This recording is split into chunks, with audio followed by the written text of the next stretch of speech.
నమస్కారం అందరికీ, welcome to Eesha Prashanth channel. So ఈ వీడియోలో మనం చూసుకున్నట్లయితే తొడరం మూవీ గురించి. తొడరం మూవీ అదొక రకమైన రివెంజ్ స్టోరీ యాక్చువల్గా. బట్ ద రివెంజ్ స్టోరీ చాలా అద్భుతంగా వేరే ఒక రివెంజ్ స్టోరీ లాగా కనబడేట్టు కాకుండా ఒక థ్రిల్లర్ లాగా ఒక ఇంట్రెస్టింగ్ వీటితో పిస్టులతో తీయడం జరిగింది.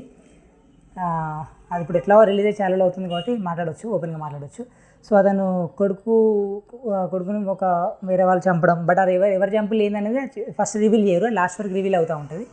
బట్ ఈ ఫాదర్తోనే తెలియకుండా ఇతనితోనే అంటే ఇతన్ని తీసుకెళ్తారు పూడ్చిపెట్టడానికి, ఇతని కార్లోనే తీసుకెళ్తారు. అట్లా ఎవరు ఉన్నారని ఇతను తెలియదు. ఆ తర్వాత తెలుస్తూ ఉంటుంది. ఆ తర్వాత వాళ్ళు తీసుకెళ్ళి పూడ్చిపెడతారు. అది వీళ్ళ అబ్బాయి అని చెప్పేసి తర్వాత తెలుస్తుంది. అటు ఎవరు చేసేది ఎందుకు చేసేది అని చెప్పేసి మళ్ళీ తర్వాత తెలుస్తూ ఉంటుంది.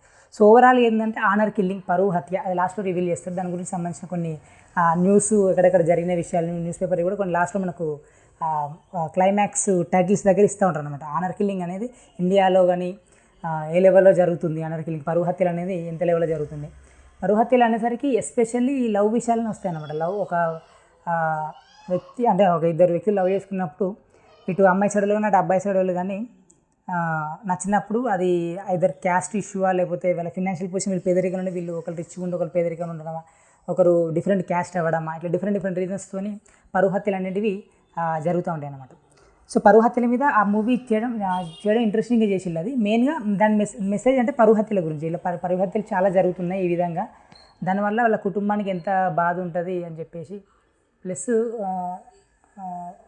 ఆ కారణంతో ఒక వ్యక్తిని చంపడం కూడా ఎంతవరకు కరెక్ట్ అనే పాయింట్ ఆఫ్ మీద తీయడం జరిగింది. అఫ్కోర్స్ అది ఓన్లీ స్టోరీ పరంగానే తీసిళ్ళు, ఇట్లా జరిగింది వీళ్ళ ఫాదర్కు తర్వాత తెలిసిన వల్ల మళ్ళీ వాళ్ళ అబ్బాయిని చంపిన వలన అతను చంపడం జరిగిందని చెప్పేసి అతను ఇక అరెస్ట్ అవ్వడం జరుగుతుంది. అక్కడ వరకు ఎండ్ అయిపోతుంది అంతే. దాంట్లో మెసేజ్ పరంగా మళ్ళీ చేయాలి చేయొద్దు కానీ నేను చెప్పలేదు, ఓన్లీ స్టోరీ పరంగానే ఇట్లా జరుగుతుందని చూపిస్తున్నాడు. పరువు హత్యలు చాలా జరుగుతున్నాయి అని చెప్పేసి. అయితే పరువు హత్యలు జరగకూడదంటే ఎక్కువ మనుషుల్లో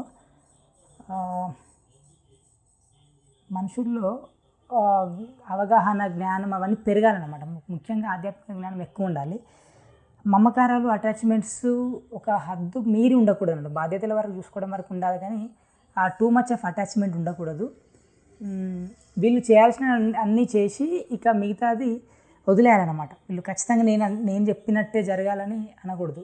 గరికపాటి నరసింహరావు గారు కూడా దీని గురించి మాట్లాడడం జరిగింది, పరువు హత్యల గురించి మాట్లాడడం జరిగింది.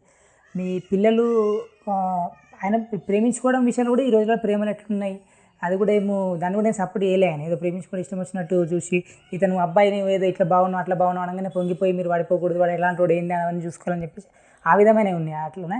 Plus at the same time parents కూడా మీరు ఎంత చెప్పినా వినకుండా, మీరు వాళ్ళ మంచి కోసం చెప్పినా వినకుండా వారు ఎవరినో చేసుకున్నప్పుడు వాళ్ళకి ఆ స్వేచ్ఛ ఉంది, వాళ్ళకి ఆ హక్కు ఉంది, పోనివ్వండి. మీరు చెప్పిళ్ళు వాళ్ళు ఏదో కష్టాలు వాళ్ళు పడతారు. మీరు చెప్పినప్పుడు దీనివల్ల నష్టం ఉంటుంది కష్టం ఉంటుంది మీరు చెప్పినప్పుడు వాళ్ళు విన్నప్పుడు వాళ్ళని అనుభవించనివ్వండి అని చెప్పడం జరిగిందనమాట. అంతే తప్ప మీరు ఎవరు వాళ్ళని అతి చేయడానికి, వాళ్ళు ఎంబడిపడి అతి చేయడానికి. మీరు చెప్పేది మీరు చేసి ఇక వాళ్ళ స్వేచ్ఛ వాళ్ళకి వదిలేయండి అంతే. వాళ్ళ తిప్పలు వాళ్ళు పడతారు అంతే. అట్లా అని చెప్పడం జరిగింది. దాని గురించి చాలా బ్యాలెన్స్గా క్లారిటీ చెప్పడం జరిగింది అనమాట గరికపాటి గారు కూడా.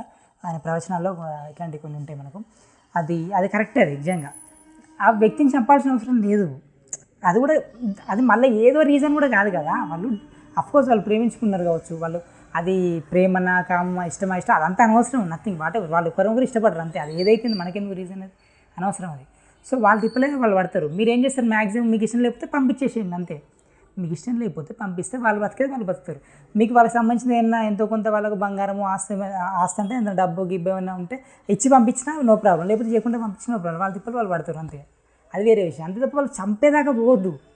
చంపేయడం అంత పిచ్చి కాకపోతే ఇక్కడ ఏమవుతుందంటే చూడండి, ఇప్పుడు ఈ వ్యక్తి ఎవరైతే ఉన్నారో వాళ్ళ కూతురు లేకపోతే వాళ్ళ చెల్లెలు, అక్క చెల్లెలు కూతురు ఎవరైతే ఉన్నారో, ఇటు ఫాదర్ కానీ ఇటు అన్నలు కానీ తమ్ముళ్ళు కానీ ఎవరైతే ఉంటారో, వీళ్ళు ఆ ఇంట్లో అమ్మాయి ఇంకొకరిని లవ్ చేసినప్పుడు వేరే క్యాస్ట్ కావచ్చు, లేకపోతే వీళ్ళ పొజిషన్ కొద్దిగా మంచిగా ఉండి వాళ్ళ పొజిషన్ మంచిగా లేకపోవచ్చు, ఏదైనా రీజన్ కావచ్చు, వాళ్ళకు అతను ఆ కుటుంబం అది ఇష్టం లేదు, వీళ్ళకి తెలిసిన కుటుంబం కావచ్చు, లేకపోతే కంప్లీట్గా వేరే వ్యక్తి కావచ్చు, వేరే ఊరు కావచ్చు, వేరే ప్లేస్ కావచ్చు, వీళ్ళు ప్రేమించి పెళ్లి చేసుకుని ఇష్టం లేదు.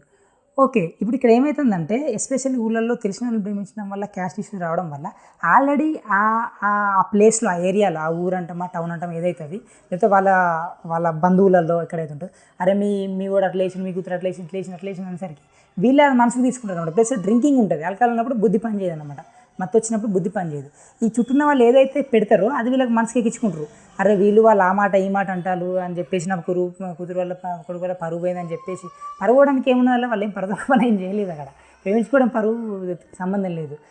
కాకపోతే ఆ ప్రేమించుకున్న వ్యక్తి మీ ఓడు కాకుండా వేరే క్యాస్ట్ అయి ఉండొచ్చు, లేకపోతే వేరే మతమై ఉండొచ్చు, ఒక్కొక్కసారి వేరే క్యాస్ట్ వేరే మతము లేకపోతే వేరే రకంగా అయి ఉండొచ్చు అనమాట. అప్పుడు వాళ్ళని చంపే హక్కు అస్సలకే లేదు. నో, అసలు ఏదన్నా అనుకో, అసలు నో మ్యాటర్, వేరే చంపడానికి ఒక్క పాయింట్ కూడా లేదు అక్కడ. చంపడానికి అస్సలు రీజన్ లేదు. మీరు అంతైనా చంపాలనుకుంటే వాటికి సంబంధించిన సెక్షన్స్ కేసులే ఉంటాయి కదా, డైరెక్ట్ వాళ్ళని శిక్షించడానికి కేసులే ఉంటాయి. ఒకవేళ వాళ్ళు ఏదన్నా తప్పు చేస్తే మీకు వాటికి సంబంధించిన సెక్షన్స్ ఉంటాయి. లేదు అంటే నథింగ్ కదా. మైనర్ అయితేనేమో మీకు కంట్రోల్ ఉంటుంది, అది ఉంటుంది. ఎట్లా మేజర్ అయితే వాళ్ళకి తెచ్చి ఉంటుంది, ఒక ఎట్లా చట్టం ఉంది, అది కూడా కరెక్టే. సో అంతవరకే, ఇక చంపేదాకా పోవద్దు. అట్లా చంపేదాకా కాదు, అసలు వాళ్ళని కొట్టడం హింసించడం కూడా చేయడానికి లేదు. ఓకే, కొంతవరకు మందలిస్తారు, అంతవరకే. కొంతవరకు మందలిస్తారు, కొంతవరకు ఏదో చేసుకుంటారు, అంతవరకే. మరి ఇష్టం వచ్చినట్టు కొట్టుడు, ఇష్టం వచ్చినట్టు చంపేదాకా పోవడానికి లేదు. అదన్నమాట. అది మీ చుట్టూన్న వాళ్ళు ఏదైతే మిమ్మల్ని మాట అంటుల్లో అది వాళ్ళ తెలివి తక్కువతనం, ప్లస్ మీరు దాన్ని మనసుకు తీసుకోవడం మీ తెలివి తక్కువతనం, మీ బుద్ధిహీనత, మీ బుద్ధి లేకపోవడం, వాళ్ళ బుద్ధి లేకపోవడం అన్నమాట. అట్లా దాన్ని మంచిగా చూడాలి. అందుకని ఈ అవగాహన జ్ఞానం అనేది పెరగాలన్నమాట. వీటికి సంబంధించిన పెరగాలి. ఏదైతే ఇప్పుడు గరికపాటి గారు చెప్తుల్లో అట్లాంటి వాళ్ళు చాలామంది చెప్పడం, ప్లస్ వినేవాళ్ళు కూడా మంచిగా విని వాటిని అర్థం చేసుకోవాలన్నమాట. చంపేదాకా పోదు, వ్యక్తిని చంపే హక్కు ఎవరికి లేదు. కాబట్టి పరువు హత్యల గురించి ఇది విషయం ఉంటాయి. ఇందులో సెన్సిటివ్ విషయాలు చాలా చాలా ఉంటాయి. బట్ నేను అనేది ఓవరాల్గా చంపేదాకా పోవద్దు అంటున్నాను, అంతవరకు నేను చెప్పేది.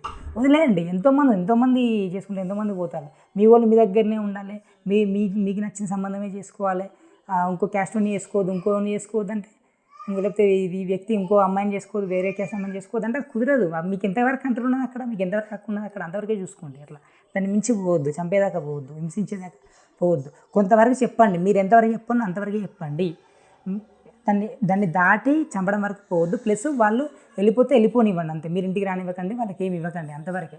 దీనికి ఫస్ట్ ఏం కావాలంటే స్పిరిచువల్ పరంగా నాలెడ్జ్ ఎక్కువ ఉండాలి, స్పిరిచువల్ విజ్డమ్ ఎక్కువ ఉండాలి, గురువులు చెప్పేది ఎక్కువ వినాలి.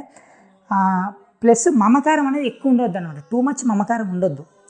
అట్లా ఇష్టం ఉంటుంది, ఓకే, మీ పిల్లల పట్ల ఇష్టం ఉంటుంది, తోబుట్టుల పట్ల ఇష్టం ఉంటుంది, అంతవరకే చూసుకోవాలి. వాళ్ళకి అన్నీ సమకూర్చాలి, వాళ్ళకి ఏం చేయండి అంతే.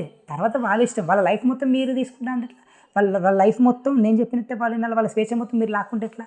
తప్పు కదా అది. చూడండి ఎంతవరకు. Thank you.